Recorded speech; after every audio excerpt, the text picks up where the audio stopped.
News 24 घडामोडी, श्वास चालू घडामोडींचा. केडगावचा पाणी प्रश्न कायमचा निकाली. मनोज कोतकरांचा थेट गेम चेंजर पाठपुरावा.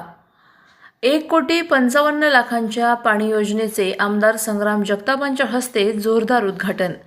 केडगाव उपनगराच्या पाणी प्रश्नावर कायमस्वरूपी तोडगा काढण्यासाठी प्रभाग क्रमांक 17 मध्ये मोहिनीनगर ते इंदिरानगर जलकुंभ दरम्यानच्या नवीन जलवाहिनी कामाचे उद्घाटन आमदार संग्राम जगताप यांच्या हस्ते उत्साहात संपन्न झाले.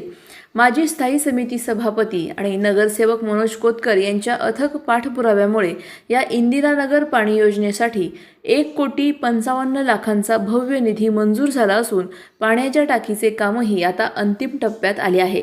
आम्ही केवळ विकासाच्या काल्पनिक गप्पा मारत नाही तर प्रत्यक्षात कामे पूर्ण करून दाखवतो, अशा शब्दात आमदार संग्राम जगताप यांनी विरोधकांवर तोफ डागली.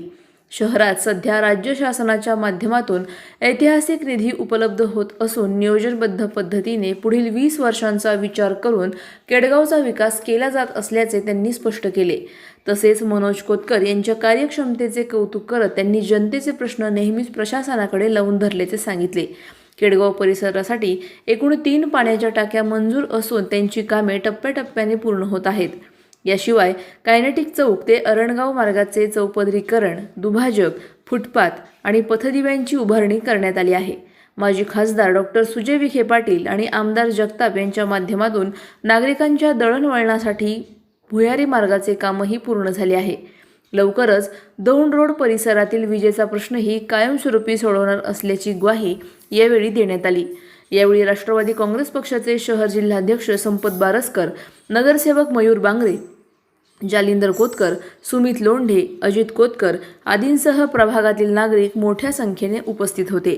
दौंड रोड हे एक अहिल्यानगर शहराचं एक वेगळं उपनगर आहे, पण हा परिसर हा केडगावच्या 17 नंबर प्रभागामध्ये येतो आणि याच्या आज पाण्याच्या लाईनचा उद्घाटन सोहळा आज आपल्या सर्वांच्या उपस्थितीमध्ये संपन्न झाला. माजी खासदार सुजयदादा विखे पाटील साहेब असतील, आम्ही असेल, दोघांनी मिळून प्रत्येक भागामध्ये शब्द दिलेत आणि आम्ही आम्हाला लोकांना ग्वाही दिलेली आहे. पुढच्या महानगरपालिकेच्या निवडणुकांमध्ये ही जी काय आम्ही आश्वासनं आपल्याला देतोय, ग्वाही देत आहोत, तरी सगळी कामं पुढच्या महानगरपालिकेच्या निवडणुकीच्या अगोदर झालेली असतील हे आम्ही तुम्हाला खात्री दिलेली आणि विश्वास दिलेला आहे. आणि ते जर झाले नाही पुढच्या महानगरपालिकेच्या निवडणुका होऊसपर्यंत, तर आम्ही कुठल्याही प्रकारे मत देखील मागायला आपल्यापर्यंत येणार नाही, असं आम्ही जाहीररित्या अनेक वेळाला सांगितलेलं आहे. त्यामुळे तुम्ही काय कुठली काळजी करू नका. आज नगर शहरामध्ये तुमच्याकडे पहिली दौंड रस्ता पाहिला तर इथं काही कॉन्क्रीटीकरण नव्हतं. कायनेटिक चौकाचा इकडचा भाग कुठेही तुरळक रोग वस्ती होती, पण जसं कायनेटिक चौकापासून इकडे कॉन्क्रीट रोड झाला, इथं तसं पाहायला गेलं तर सिंगल लेन रस्ता आहे. पण आपण प्रयत्न केले, शासन दरबारी प्रयत्न केले, आपण इथं चौपदरीकरण करून घेतलं या परिसरामध्ये.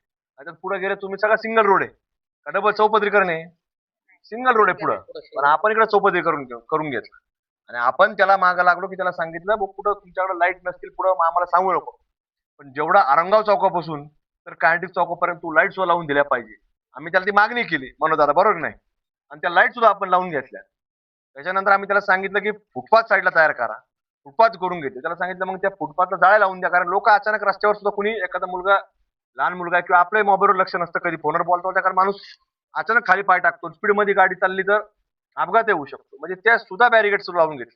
म्हणजे एवढं बारकाईने आमच्यासारख्या कार्यकर्त्यांचं लक्ष या सगळ्या कामांवरती असतं, म्हणून हे सगळं काम आपल्या परिसरामध्ये उभं राहिलेलं आहे.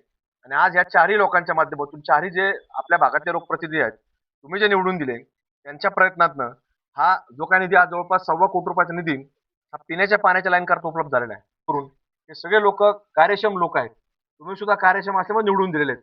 अकार्यक्षम लोक तुम्ही काय निवडून देत नसतात कुणी, तुम्हाला माहिती आहे लोक कार्यक्षम आहेत आणि कार्यक्षम असल्यामुळे हे लोक सातत्यानं माझ्याकडे असेल किंवा सुजयदादाकडे सातत्याने पाठपुरावा करतात. त्यामुळे आज आपल्याला चांगला मोठा निधी आपल्याला मिळतोय. त्यामुळे अशाच पद्धतीने सगळं काम होत राहील. त्या दौंड रोड परिसरासाठी मागच्या वेळेस आपण पाण्याच्या टाकीचं भूमिपूजन केलं आणि त्याचं काम बऱ्यापैकी वरती आलं आणि त्याला आवश्यक असणाऱ्या जी पाण्याची पाईपलाईन आहे तिचं उद्घाटन आज या ठिकाणी माननीय आमदार संग्राम जगताप साहेब त्याचप्रमाणे सर्वांच्या उपस्थितीमध्ये संपन्न झालं. हा भाग झपाट्याने वाढतोय आणि पाण्याची समस्या जाणवायला लागली. या सगळ्या गोष्टीचा विचार करून आपण या ठिकाणी एक नवीन पाण्याची टाकी उभा केली आणि त्यासाठी मोहिनीनगरच्या पाण्याच्या टाकीपासून जी मेन लाईन येते ते मेन लाईनवरलाच जोडून आपण या ठिकाणी ती लाईन इंदिरानगरला आणतोय आणि त्याच टाकीच्या माध्यमातून आपलं विद्यानगर असन, इंदिरानगर असन, हनुमाननगर असन, त्याचप्रमाणे कानेटिक कंपनी जवळचा जो भाग आहे या भागासाठी या पाण्याच्या टाकीचा उद्याच्या काळात उपयोग होणार आहे. आणि जी आपल्याला जी पाण्याची वेळ ठरलेली नाही तर ती इथे स्टोरेज झाल्यानंतर आपल्याला एक वेळ त्या ठिकाणी ठरली जाईल आणि त्यानुसार पाणी आपल्या भागाला मिळणार आहे. त्याचबरोबर पाणी उंच ठिकाणी असल्यामुळं प्रेशरने पाणी या ठिकाणी आपल्या सर्वांना मिळणार आहे. भविष्याच्या दृष्टीने आपल्या प्रभागाचा विचार करून त्या ठिकाणी माननीय आमदार संग्रामभाई जगताप यांनी सुचवल्याप्रमाणे एक दौंड रोडला एक दूधसागर जवळील मेहरबाबाच्या टेकडीवर आणि एक कांबळे मळ्यात अशा 3 टाक्या त्या ठिकाणी मंजूर करून घेतल्या आणि ती घेतल्यानंतर पहिल्या आपल्या इंदिरानगरच्या पाण्याच्या टाकीचं काम आज या ठिकाणी चालू झालंय. उद्याच्या काळामध्ये ही टाकी झाल्यानंतर दौंड रोडच्या नागरिकांचा प्रश्न संपणार आहे. त्याचप्रमाणे मोहिनीनगर, दूधसागर, शास्त्रीनगरच्या नागरिकांना देखील ज्या मोहिनीनगरची टाकी आहे ती तिथं स्टोरेज होऊन तिचा त्या भागातील नागरिकांना फायदा होणार आहे. आणि जी मेहरबाबाची टेकडी झाल्यानंतर दूधसागर असन आणि लोंढेमळा असन या भागातील नागरिकांना त्या ठिकाणी त्या टाकीवरून पाणी देण्याचं काम पुढील काळात आपण करणार आहोत. आणि ह्या टाक्या म्हणजे टाक्या उभ्या राहिल्या तर आपल्याकडे पाणी साठवणूक होईल आणि पाणी साठवणूक झाल्यानंतर आपल्या भागाला वेळेत पाणी मिळण्याचं काम भविष्यात होणार आहे. प्रतिनिधी स्वामी गोसावी, न्यूज 24 घडामोडी, अहिल्यानगर. अशाच बातम्यांचा आढावा घेण्यासाठी आजच आपल्या यूट्यूब चॅनलला सबस्क्राईब करा. बातमी आवडल्यास लाईक करा आणि इतरांपर्यंत शेअर करा.